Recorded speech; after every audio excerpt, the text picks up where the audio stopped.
Chair recognizes the gentlelady from Virginia, Ms. Kiggins. Thank you, Mr. Chair, and thank you so much to our panelists for being here today and for the update. Thank you for the work you're doing on the southern border, especially. I think we're all sleeping a little more soundly just knowing that our border is secure. But for the work you do, given Northcom's responsibility for defending against nation-state cyber threats, let's see, what's your assessment of the military's readiness to defend critical infrastructure, including power, ports, and logistic nodes? Congresswoman, I think it's the ability to defend in cyber for the DoD network is strong, and then for the ports, we rely heavily on CISA and Cyber Command to identify weaknesses, and there are some. There are teams that go out and check this. I think it's improving, and I think there's a lot of awareness on it, but there are still some vulnerabilities out there, especially when you get into the defense industrial base and in critical infrastructure that need to be addressed. Do you see it improving, or is it continuing to get worse by the day? Ma'am, I think it is, at least from the results that I'm seeing from the inspections, it is improving.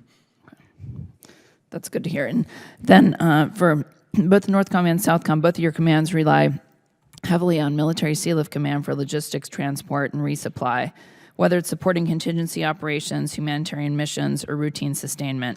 Right now, MSC is facing serious challenges with manning and the availability of ships. How are these readiness issues impacting your ability to plan and execute missions that depend on Sea-Lift support? I'll speak briefly from the standpoint of our mission we're doing in Haiti right now. Since November, the airport was closed, we've been able to fly 62 flights in there providing supplies to the MSS, so no impact there. I think as you look at some of the resources we flow down to the island as well as the commercial shipping, and so we've been safe there as well. So I think it's still, we have to continue to look at it and just make sure we notice our impacts that we're seeing, but right now minimal on my part from Southcom. That's good, thank you. And Congresswoman, based on where our locations are on the continent, we primarily use air and rail and have very little requirements that go by sea lift. That's good to hear. And that recently we were in New Zealand with a co-down listening to some of the influence from China with some similar to kind of the Belt and Road Initiative that they're doing in Central and South America. But the New Zealanders were talking about kind of the shoddy workmanship from the Chinese and that they didn't use local employees, local workers. They would come in and build bridges, infrastructure, then that would then fall apart. So it was almost like the Chinese had attempted to make some inroads, places like New Zealand and some of the island chains out in the South Pacific, but then the people were really kind of catching on to what was going on and almost seeing through what was happening. So do you feel like that same thing is happening Central and South America, or are they making continued progress and really just helping with community development and people are buying that? Congresswoman, they're not buying it. They're seeing it. I think by the time they realize they've been duped with these relationships, again, more interest, poor construction, resource extraction. Again, it goes on and on and on, right? So I think our goal is to try to have an alternative to them, right? So these state-owned enterprises, they know what they're doing. They're exploiting the instability, the corruption, the weak economies, and the lack of foreign lending shortfall to embed and get in. So I think we have to continue to look for ways to bring more economic stability to the region.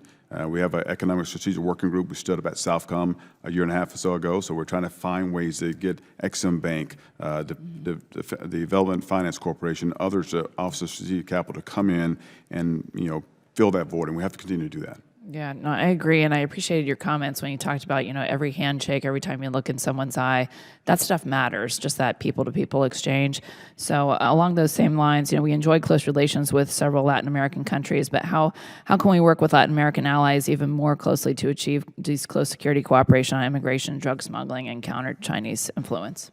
I think our security cooperation, one of my biggest levers, provides that subject matter expert exchanges, joint exercise program. Those things put me on the ground, right? So now I can train side by side. It builds confidence, trust, and really just that knowing that we're there for them. So we have to continue to do that. security cooperation. I agree, and just to echo Trent Kelly's words as well, and my dad, just growing up, he was in the Army Reserves and used to always go down there and work on those projects that he mentioned. I remember that, and I think those one-on-one things that we can do to help their communities are so meaningful. So thank you so much. I yield it back. Chair, now recognize General